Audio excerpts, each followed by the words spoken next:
কথা তো কয় শুদ্ধ, মুতে তো খারাইয়া। কথা বুঝেন না?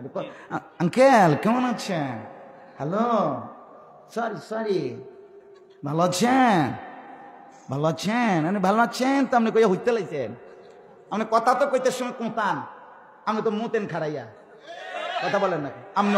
আপনি অসভ্য, আপনি অসভ্য। আপনি তো মানুষের বেডি চাইয়া থাকেন মোবাইলে, আপনি অসভ্য। আপনি কথা শুদ্ধ করলে কি?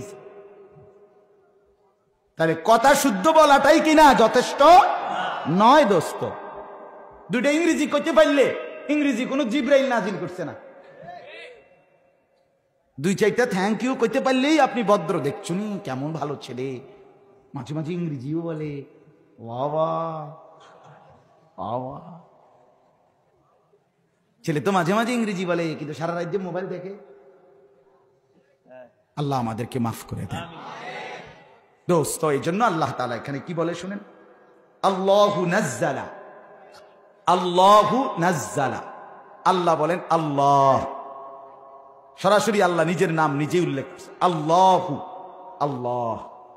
নাজ্জালা, তিনি নাজিল করেছেন। এই কোরআন কে নাজিল করেছেন? এবার আল্লাহ বলেন আমি কি নাজিল করলাম। শোনো বান্দা, বৈশিষ্ট্য 1 নাম্বার, আহসানাল হাদিস। আমি যা নাজিল করেছি এই কোরআন, এটার প্রথম বৈশিষ্ট্য হইল আহসানাল হাদিস। এই গোটা কায়নাতের যত কথা, যত উচ্চারণ, যত শব্দ, যত বাক্য, যত বই, যত পত্রে, যত পণ্ডিত, যত বুদ্ধিজীবী, যত মানুষের যত উচ্চারণ, সমস্ত কথার চাইতে সর্বশ্রেষ্ঠ, সবচেয়ে সুন্দর, পবিত্রতম কথার সম্ভার, সমাহার এই কোরআন।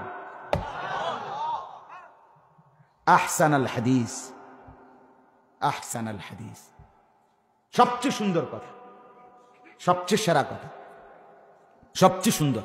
আল্লাহ তাআলা বলেন এটা কোরআনের বৈশিষ্ট্য, আহসানাল হাদিস। অতএব কোরআনুল কারীম পড়ে নাই, কোরআনুল কারীম দেখে দেখেও পড়তে পারে না। কথা বলেন না? পৃথিবীতে একমাত্র প্রাণী এইটাই হাট্টিমাটিম, যেটা শিং অবস্থায় ডিম পারে। আর নাহলে এমনি কোন প্রাণী শিংওয়ালা ডিম পারে না। এই জন্য হাট্টিমাটিম এক পিস, এইটাই হার। এবং 18,000 মাখলুকাত, অথবা যদি বাবুরে না আরো 2000 বাড়াইও কই, বুঝেন না কথা? 18 দুগুণে যদি 36,000 মাখলুকাত হয়, তো 36,000 মাখলুকাতের মধ্যে হাট্টিমাটিম বলতে কিছু নাই। কি আশ্চর্য জিনিস আবিষ্কার করছে উনি, যেটা গোটা কায়নাতে নাই। তাহলে দরকারি বেদরকারি কথা আছে কিনা বলেন না কেন? সবখানে আছে।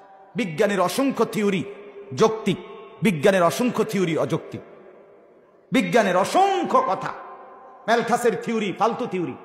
এই যে জন্ম নিয়ন্ত্রণ, জনসংখ্যা নিয়ন্ত্রণ, পপুলেশন, মানুষ বাড়লে আপনার মানুষের বসবাসের জায়গা হবে না, এই জনসংখ্যা নিয়ন্ত্রণ করা উচিত। এটা পৃথিবীর আর কোথাও, আহারে ইউরোপের, আমি এই নিজ কানে শুনছি, ইউরোপের অসংখ্য দেশ এখন জনসংখ্যা বাড়ানোর জন্য টাকা দিচ্ছে। আল্লাহর কসম, আপনি জিজ্ঞাসা করেন। হ্যাঁ দোস্ত, আমার কানাডা থাইকে আইতে যাইবো আবার। কানাডার বড় মসজিদ কত হাজার স্কোয়ার ফিট? 41,000 স্কোয়ার ফিট মসজিদের খতিব টরন্টোতে, কানাডা। টাকা দিচ্ছে, টাকা। এসেদিনও এক লোক আসছে আমার কাছে, আমার হুজুর আমি নিজ চোখে দেখতেছি তারা অভিবাসী নিয়ে পেরেশানিতে। ইউরোপের সবচেয়ে বড় সমস্যার মধ্যে একটা সমস্যা হলো, ইউরোপের দেশগুলোতে মূল জনসংখ্যার চাইতে আলগা মানুষ, ভিনদেশী লোক বেশি। কথা বুঝেন নাই আপনি? অভিবাসী বলে এটার, ফরেনার বেশি। তারা টাকা দিচ্ছে, এখন টাকা 8 ধরে কয় যে আরো 2 বাচ্চা ফুটাও। হ্যাঁ, জনসংখ্যা সমস্যা না। জনসংখ্যা নিয়ে যারা সমস্যা মনে করছে তারা এখন মুসিবতে পড়ছে, তারা বিপদে পড়ছে। তুমি খবর নাও ভাইয়া, ইউরোপে তাইলে পপুলেশন কোনো সমস্যা না। তাহলে ম্যালথাসের থিওরি ভুল থিওরি, ভুল থিওরি। ডারউইনের থিওরি ভুল থিওরি। বিবর্তনবাদ এটা সম্পূর্ণ গাঁজাখুরি, অবাস্তব, অযৌক্তিক, অবান্তর থিওরি। এই যে মানুষের যে ক্রমবর্তন, বান্দর ছিল, ব্যাং ছিল, এখান থেকে ভাঙতে ভাঙতে ভাঙতে ভাঙতে মানুষ হয়ে গেছে। কথা বুঝছো না? এটি ফাগলে কি কয়, ছাগলে কি কয়, না, আমার তো মনে হয় আমরা দেশের ছাগলও এত ফালতু জিনিস খায় না।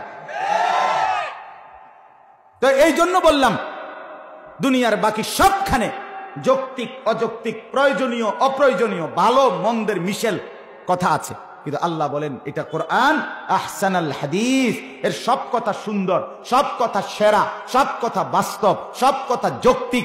এখান থেকে বঞ্চিত, তুমি সবকিছু থেকে বঞ্চিত। আলোই পাও নাই দোস্ত, আলোই পাও না, তেমন কিছুই পড়ো নাই।